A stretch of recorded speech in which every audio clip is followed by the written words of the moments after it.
반갑습니다. 윤육항입니다. 이번 영상에서는 정책 생성 앤 관리에 대해서 한번 알아보도록 하겠습니다. 먼저 정책 관리에 한번 들어가 보죠.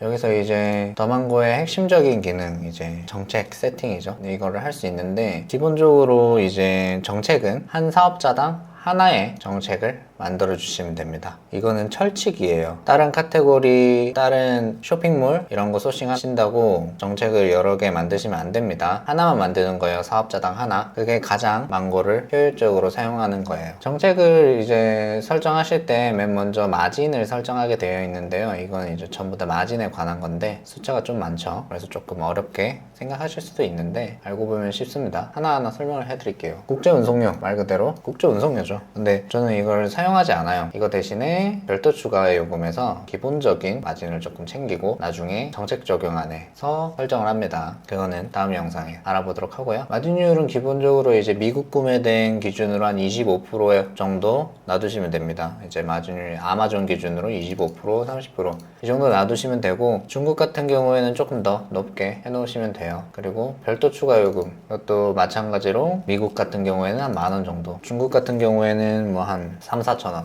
정도 해두시면 됩니다. 현지 배송비 같은 경우에는 저는 이제 잘 사용하지 않아요. 이건 이제 조금 디테일하게 잡기 위해서 잘 사용하지 않고 그 검색 필터에서 이제 사용을 하는데, 그건 다음 영상에서 진행하도록 해볼게요. 관세 부가세 적용이 N으로 돼 있으면은 Y로 바꿔주세요. 그러면은 이 창이 뜰 거예요. $150 넣으면 10%와 10%로 해주시면 되고, 미국 같은 경우에는 뭐 $200로 해주셔도 돼요. 그리고 최소 마진 금액도 미국 같은 경우에는 한 10,000원, 중국 같은 경우에는 3,000~4,000원 정도 해주시면 되고, 할인율은 사용하지 않습니다. 개별 소비세 적용도 저는 사용하지 않는 걸 추천드려요. 종합적으로 봤을 때 이제 미국보다 중국을 조금 마진을 더 잡는 케이스죠. 왜 그렇게 하냐면은 중국이 로스가 심합니다. 물건도 싸게도 싸고요.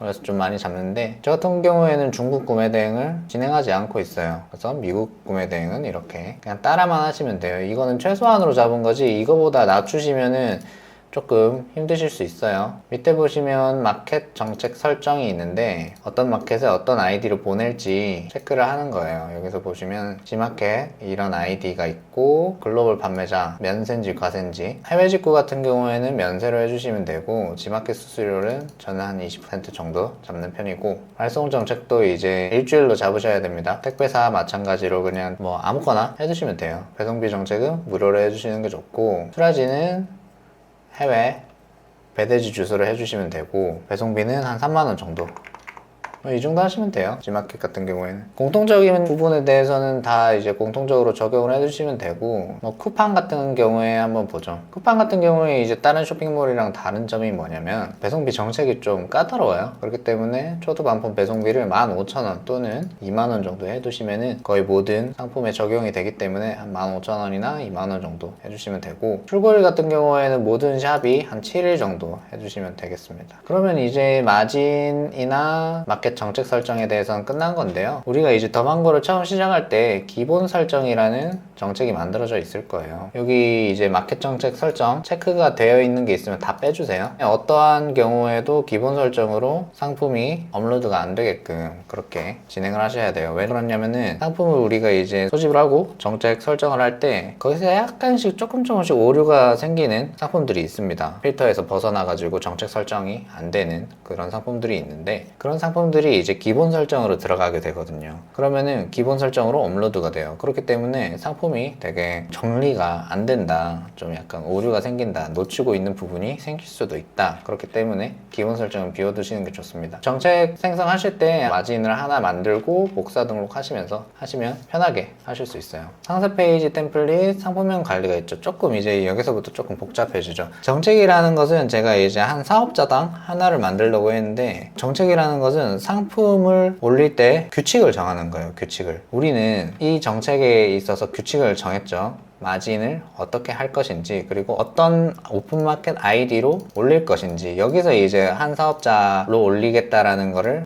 정하는 거죠. 똑같은 사업자 아이디만 적용해 주시면 되죠. 그리고 그 규칙을 다 정하고 나서는 상세 페이지에 대한 규칙, 상품명에 대한 규칙, 번역에 대한 규칙, 워터마크 관리, 이건 잘 쓰진 않지만 워터마크 관리에 대한 규칙을 여기서 다 정해주는 거예요. 그럼 이제 상세 페이지 템플릿을 정해야겠죠. 한번 들어가 보도록 하겠습니다. 이렇게 상세 페이지 템플릿이 있어요. 뭐 기본 템플릿도 있고 위탁 도매 템플릿도 있고 여러 가지 있을 텐데, 맨 먼저 우리는 이제 구매 대행을 하려면 그거 공지사항이 필요하잖아요. 공지사항을 만드세요. 공지사항을 만드시는데, 유튜브에 이제 구매대행 공지사항 만드는 방법 보면은 사람들이 잘 올려놨습니다. 저는 그런 거는 좀 잘 못해요. 그래서 그런 거 보시고 하시면 되고, 공지사항을 만약에 만들고 나서 적용하실 때는 관련 FAQ 이걸 누르셔서 보시고 하시면 됩니다. 위에는 상단 공지사항, 밑에는 하단 공지사항을 넣을 수 있어요. 아시겠죠? 좋습니다. 템플릿 미리 보기 한번 해볼게요. 여기 이제 각가지 옵션들이 있는데 이걸 적용을 하고 템플릿 미리 보기를 하시면 이렇게 나와요. 상세 페이지가 어떻게 올라갈지 다 나옵니다. 여기 밑에 글도 많고. 아직 번역은 안 했어요. 만약에 이제 우리가 상품을 올릴 때 이런 영어 텍스트는 올리면 안 되잖아요. 근데 이제 이거를 다 번역하기에는 API가 좀 모자라실 거예요. 그쵸? 아이디가 모자라실 건데, 그러면은 딱 필요한 정보만 올리고 필요 없는 정보는 안 올릴 수 있겠죠, 선택적으로. 그걸 어떻게 하냐면은 description 이걸 한번 없애볼게요. 여기서 굿즈 description 이거를 한번 지워볼게요. 저장을 하고 미리 보기를 하면,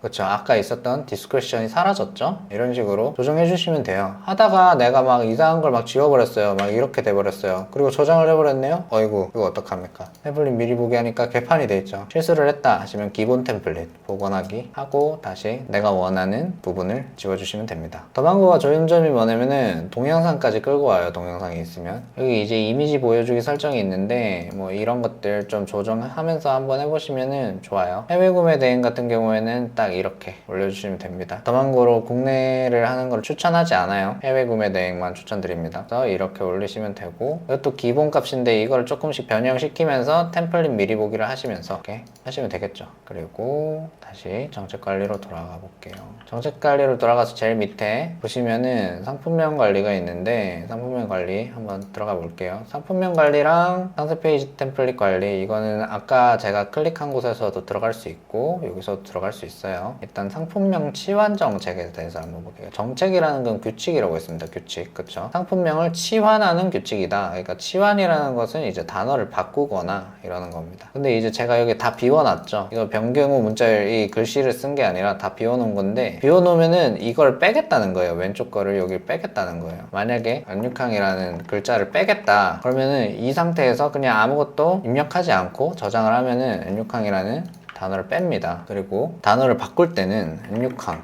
잘생긴 앵육항으로 바꿀 수 있겠죠.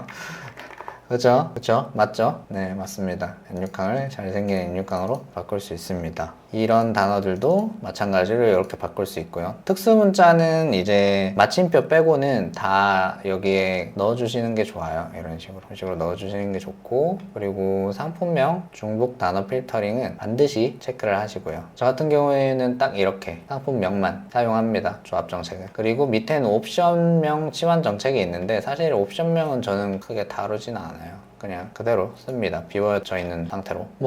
어려울 게 없죠. 이렇게 하시면은 여기서 이제 만들어 놓은 상세 페이지 템플릿이랑 상품명 정책을 저장을 하시면은 이 규칙이 정해진 거예요. 상세 페이지 템플릿은 이걸 따라가겠다, 상품명 관리는 이걸 따라가겠다, 이런 규칙대로 하시면 됩니다. 어려울 게 없죠. 전혀 어려울 게 없습니다. 그래서 이 큰 규칙이 정해진 거예요. 1번 사업자에 대한 규칙, 1번 사업자에 대해서 가격 계산 규칙이 정해졌고, 어떤 마켓으로 올릴 건지도 정해졌고, 상세 페이지는 어떻게 올릴지, 상품명은 어떻게 올릴지 다 여기서 정했습니다. 이제 상품을 수집해서 업로드만 하면 되겠죠. 더망고를 쓰시는 분들은 솔직히 많이 쓰셔야 돼요. 사업자를 되게 많이 쓰셔야 돼요. 저 같은 경우에도 이제 돌아가고 있는 것만 50개가 조금 넘어갑니다. 그렇게 하셔야 돈을 벌 수 있어요. 사업자는 이제 이렇게 숫자별로 이렇게 딱 정리를 해두시면 편하고요. 그리고 옆에 또 이제 상호, 맞는 상호 이렇게 적어주시면 더 좋겠죠. 상호 당연히 저장하고 넘겨야겠죠. 그렇죠? 이번 영상에서는 정책 생성인 관리에 대해서 알아봤고요. 다음 영상에서는 이제 상품을 수집하고 상품을 어떻게 가공하는지까지 한번 해보도록 할 테니까 구독 눌러주시면 네, 좋겠죠. 감사합니다.